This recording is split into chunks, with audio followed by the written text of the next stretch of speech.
session. Okay, well, good morning everybody. This is the season to be jolly, isn't it? And it's a time to sort of shut down and perhaps sort of switch off from what you've all been doing for the year. It's also a time traditionally when we think about the new year and think about how 2012 has gone and looking ahead, think about how things might go for the next year. And I'm sure we can all review things and think that some things might could have gone better, perhaps we're pleased when certain things have gone. But my talk today is really thinking about, it's titled Changing Your Perception. And can you actually change your perception? Can you change the way that you look at life and actually make things happen, make more things happen that you want to see in your life, rather than just let life happen to you? So first of all, I've distributed a few leaflets around the place. There's not necessarily one each, but as long as you can see one, that's the main thing. And at the top, we've got two pictures. And you may have seen these before, but if you look at the first one in the box, what can you see? The face. Face. Yes, and other things as well, depending what you've been drinking. Yeah. So that's a little example about how one picture you can look at more than one way, and you can see different things. Okay. How about the other picture? Face. Anything else? Trees. Trees. Yeah. Okay. There may be other things as well. Okay. I do stuff on Facebook, as I'm sure many of you do, and some of it's for business and some of it is social. And I quite like putting photos up, so go for a walk and then seeing something interesting in nature and then posting it up. And I'd had this photo I did of this amazing tree trunk. It was a tree that had fallen over, and you could just see like the bottom of the roots and everything. And there were all these intricate shapes in it. And I posted up on Facebook and I said, what can you see? And I think I could work out, maybe it looked a bit like a dragon or something. I thought I was being really, imaginative and creative here. And I got one or two comments back about this or that. And I've got this friend in America, and she gave me like a whole list of all the different things that she could see. She's got such an amazing imagination, and I don't think she's on drugs either, so but it's a case that actually we all have this capacity to look at something in life and actually look at it differently. Now, whether it's fun, whether it's just your imagination, whether it can actually be of value to you, is something I want to examine. I've always been very interested in the mind and how the mind works and helping people to unlock their potential, because none of us use our minds to the full potential. A lot of life happens to us, doesn't it? Would you agree? Look, you kind of feel like that, and the emails keep piling in and stuff has to be done, you have to pay the mortgage and the kids and that. So how much choice do we actually have in how we view things? Can we actually change how we think about life, and can we actually change our world in doing so? And I would like to put to you that absolutely yes we can. So one thing that really inspired me in the summer about the change of perception was the Olympics, and I was fortunate enough to go along to a few of the events and going up to London and seeing the games makers, and it was just like being in a different country, wasn't it? I mean, just the atmosphere was different, and it was just fantastic. And I don't normally watch sport, and I'm not really a big fan of watching sport, but I got really hooked. Did anybody else get sucked into it? Yeah. Fantastic. And it was something special, wasn't it? And yeah, for a while, our perception was changed. It felt like we were in a different country. And I wanted to just read you a little bit about what the Olympic spirit was about, what the ethos is, because I think that really filtered through. So I'll just read it to you, and you've got it on your handouts as well. So Olympism is building a peaceful and better world by educating youth through sport and the Olympic spirit. I think you'll agree that I think we saw that in evidence in many different ways. I mean, Lord Coe, I have huge admiration for, because I think he's such an inspiring leader, and I think he had a real vision to see it happen, and he worked with lots and lots of people made it happen. It wasn't just him, but he just spearheaded it. But he gave that enthusiasm and that vision and that sense of actually it's possible, we can make this work. And we had all the horror stories early on, didn't we? We didn't have enough money, it wasn't any ready on time, and actually now they're saying it was the best run Olympics, wasn't it? So I think it was fantastic. So, and I think having inspiring leadership, having somebody there to inspire you to actually see that you can make a difference is actually really helpful as well. I also want to read to you, and you've got it on your sheets as well, a speech, part of a speech by President Obama on the essence of the Olympic spirit. It says, "We reach for a dream that no matter who we are, where we come from, no matter what we look like or what hand life has dealt us, with hard work and discipline and dedication, We can make it if we try. That's not just the it's not just the American dream, that is the Olympic spirit. It is the essence of the Olympic spirit. I think those are great words, okay? Now, I don't know that many of us aspire to be Olympic athletes in the room, and I'm not looking at anyone, I'm not making any rude comments to anybody, but certainly, you know, it's a particular calling for life. It's, you know, if you want to be an Olympic athlete, you start from very early on, don't you? You normally have that drive, that determination, you want to do it, and you practice day in, day out, you have a coach to help you and so on. You don't suddenly decide, you know, you get to like 40, 50, oh, I might be an Olympic athlete. It doesn't work that way. But actually, maybe we've all got some event in us that is like an Olympic event.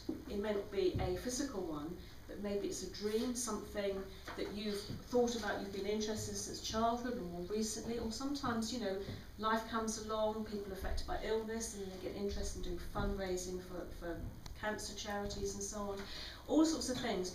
And life takes over and we tend to think, well, we've got to pay the bills, we've got to do this, do that. Absolutely, we have to do that.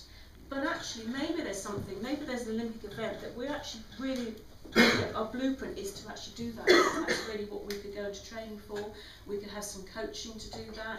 We can look at changing our perception on it, and we can have some help along the way, and maybe we can achieve some dreams. And I want to spend a little bit of time encouraging you to think about that in the time we have, think about 2013 in a moment. And have you achieved what you want to achieve already, or could next year be the year that you do that? And how could you make it happen? Huge topics. I just really want to hopefully inspire you to think about it for today. But before we do that, I want to talk to you about something I did back in October, along with one or two other people in the room as well, which is I did a fire walk for charity. Okay, and I call this my walk. I was walking my talk. Lucy over at 4N High Wycombe arranged it to raise money for Cancer Research UK, and there was a lot of pressure on me as a group leader in 4N. You know, you want to do the walk, you know, do the fire walk, and sort of be up there for that. And I thought long and hard about it, because I actually didn't want to do it as an ego trip. I didn't want to do it, oh, because I'm a group leader, therefore I'm going to do it, and all this kind of stuff. I wanted to think about, why would I do it? Of course it's fantastic to raise money for cancer. I mean, everyone's been touched by cancer, I'm sure, in some shape or form, through people you know, etc. So without doubt it's a brilliant cause. But why would any rational, sane person want to do it fire? Because actually, rationally, you know, you don't walk on fire. You don't walk on burning hot coals. You know, it doesn't make sense, does it? You know, so right, let's get up and do it now. Probably most of you say, no thanks, don't want to do that. So for me, the fire walk was about changing perception. It was about saying, no, actually I can do this. Because I used to hate PE sport at school, and I was like, you know, last back in the changing rooms person, you know. I'm not very courageous when it comes to physical things. So for me, it was a big personal challenge. And I thought, no, I want to do it, and I want to, you know, raise money for charity, but also I want it, if you like, to prove that I'm walking the talk when I'm talking about and helping other people to change their perception. So I'd like to read you, if I may, an excerpt from my blog that I wrote the next morning about just my thoughts on what I'd done. And no, I didn't have blistered feet, and actually I came through and there was no problem. Okay, so let me just read a bit to you. So yesterday I faced the challenge of walking barefoot on hot coals, burning at a temperature of 1,236 degrees Fahrenheit. Was I mad? Probably. Why did I do it? There were 12 of us from 4 Networking who wanted to raise some money for Cancer Research UK. It was also a personal challenge for me. Despite assurances that it is perfectly safe, as long as you are sensible and do as instructed, there is a part of your mind that has been taught to avoid fire for risk of burning. So why would anyone choose to put themselves in such a situation? And how is it possible? A lot of the work I do with people involves helping them with their thought processes. If you change your perception by changing your thoughts, you can create new possibilities and experiences in your life. So last night I walked my talk. We had a training session beforehand, explaining the science behind why fire walking is safe. We then spent some time thinking about the mind and the power of the words that we say to ourselves, both negative and positive. We encouraged one another to believe in ourselves and spent some time visualising doing the walk successfully and how we'd feel after having done it. So, did all this mind stuff work? Absolutely. Was I nervous beforehand? Yes. but I had changed my thinking sufficiently to know that I could and I would do it. I had rehearsed over and over beforehand, so when the moment came, I went for it. I ran across those coals, no problem. It was absolutely amazing. And yes, I did react as I had rehearsed mentally in advance, and I felt amazing.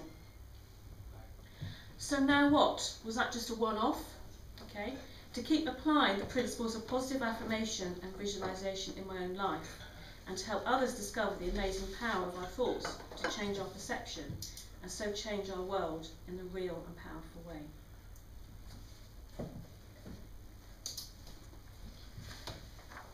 So this changing your thoughts, changing your perception, it's an ongoing journey. It's not just a one-off, okay?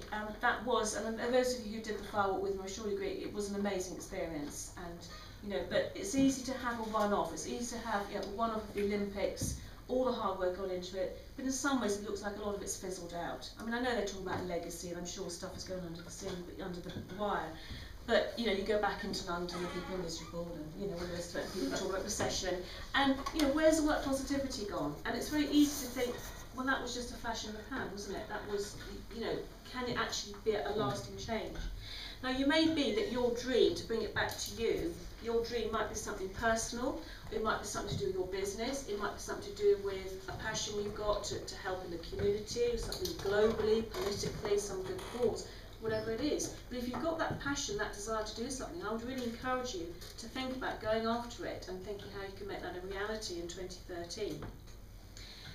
So going back to the handout you got here, so at the bottom it said, so what is your dream? I'm not asking anyone to say what their dream is here, but just think, maybe you haven't got a dream, maybe you've never spent the time thinking about it. That's okay, but let me encourage you to think about that. Assuming that you have a dream or something that, some inkling that, yeah, I wish I'd done that rather than, go down this route because I had to, because my mother or father wanted me to do, etc. So you've got your dream, something in you that you said, yeah, I really want to do this. But do you believe you can make it? Because I can guarantee you, as soon as you have a dream to do something, you get a lot of naysayers. You get a lot of, that won't work. You can't do this. You can't do that. I've got a dream I'm still going for. Hasn't worked out as I wanted to, but I still think it's going to happen at some time. But I've had so much negativity on the way and discouragement and so on. So it's great when you get someone or people along who can actually encourage you, help you keep on, keep going, and to keep positive and be realistic as well. You've got to be realistic in what you're attempting. So we've got a few minutes to sort of make it a little bit more practical. At the bottom of the handout, I quoted something that Will I Am said in his Twitter bio. And do you know Will I Am? Of course we do. Yeah, the voice, etc. I think he's a really positive guy. I really like him. There's something really nice about him. And he's done something really clever with his name, because he said will.I.am, and I think this is part of his power, actually. Because when you say I am, followed by something, whatever you say that follows it is actually your reality, if you like. So if you say, I am rubbish at such and such, guess what? You feel that you're rubbish at that, and your brain says, absolutely, and so you continue feeling rubbish. If you say, I'm great at this, again, it has to be grounded in reality. I know some people say you can do absolutely anything. Maybe you can, in an idealistic sense, but there's lots of things that I will never be good at, and I wouldn't attempt to do that. But the things that I feel I have a chance of being good at, I want to do the best I can. So I've had to retrain myself, if you like, from thinking about my negative self-talk, and we all have lots of it. Anyone have more than one voice in their head? Apart from me? Yeah, quite a crowd. So that's quite normal, apparently, so I'm told. So, but we do a lot of self-talk, even if we're not aware of it. And probably most of it is negative. However confident we like to put ourselves across, and you put yourself up, and you stand up here, you don't want me to sort of start saying all negative stuff about stuff. Absolutely. But we all have negative stuff, and that will affect us. Some of you have been on Karen Sterling's foresights, haven't you? Where she's done the I'm strong, I'm powerful, magnificent. And, so you say, you start with saying you're rubbish, and the physiological effect that has. Do you remember that, where you're on pairs, and then one person has to push the other person's hand down? And I remember doing it thinking, I'm not buying into this because I know the power of negative thoughts. I've done that for too long in my life. But even so, saying the words, even though I was trying not to really buy into it, it had a real physiological impact on the person who pushed my arm down. And then the opposite, and it can feel false, it can feel strange, but actually if you practice it, I mean, you are all amazing, you have all got amazing brains, you've got all amazing potential, but I guess probably most of us have had a lot of negativity put on us over the years. So it's up to us to build ourselves up and encourage other people as well. So going back to Will I Am, on his bio he says, I am, I can, I will. Okay, which I think is fantastic. So I invite you just to think, if you've got something to write on or whatever piece of paper, if you can write those 3 phrases, I am, and underneath I can, I will. Think about something that maybe you, at the moment, you'd like to do, but you haven't felt very confident about doing. Well, I can't do that because of such and such. So think about what you're saying that I am not good at, or I am rubbish at. Okay? If you don't want to write it down here, you feel it's too public, that's fine, but at least think about it in your mind. Then the I can't, what things that you can't do. When you want to do it, you'd love to see that in 2013, but you can't do it, and so you won't. Because you think, well, actually, I can't do that because I'm rubbish, and therefore it's not going to happen. And then think about a form of words that you could say, right, I am, and then transferring it, transforming it into something that you can see yourself being positive about. And then I can and I will. Now this is a big topic, and it's not a quick fix, and it's just really a taster. But can I invite you to just spend a couple of minutes just doing that, just thinking an area that perhaps you'd like to see, a dream, something positive you'd like to change, and think about how you might talk to yourself a little bit more positively. And I'm not going to ask anybody to say it out loud unless you want to, but I think this is quite a private thing. So we'll just spend a minute or 2 doing that.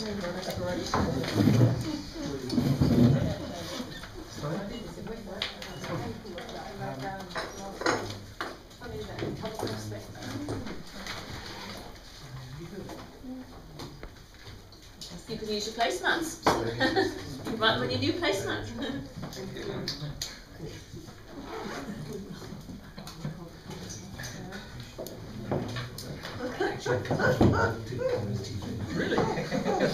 It's interesting when I talk to people. If I can just say, when I talk to people, when you ask people what do you really want to do in life, or what do you have a dream, it's actually stunning how few people really know. They actually spend time to to draw aside and to think about it. And if you don't know, think about what it is that you're good at, or think about what it is that energises you. And that's often the clue as to where that will be the best way to put your efforts into it.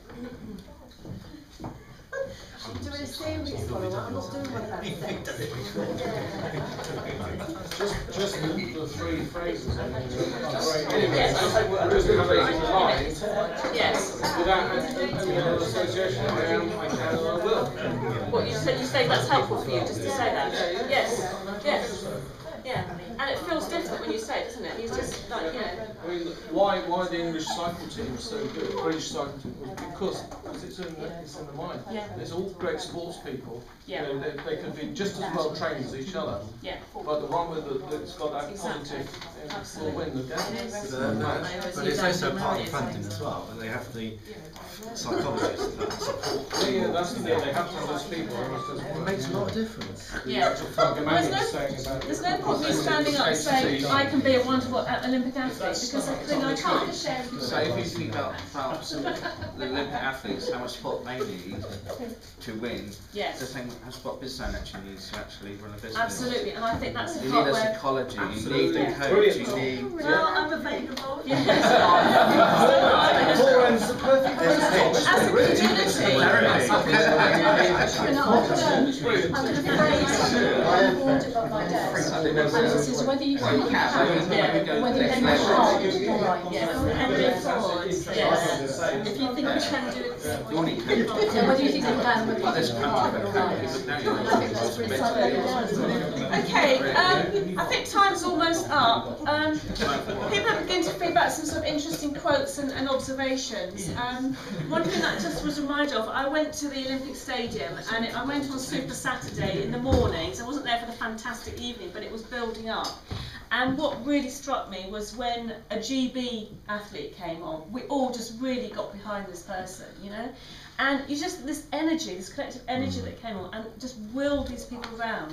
And you just think, the power of encouragement, you know, just not just for yourself, but for one another. And that's something, as a business community, we could do. In 4N, I find 4N's really encouraging. A lot of people, you know, you come away, you can kind of, oh, made an effort to get up, it's been dark, you know, and you come away because people are really, hopefully encouraging, supportive, etc. That's brilliant.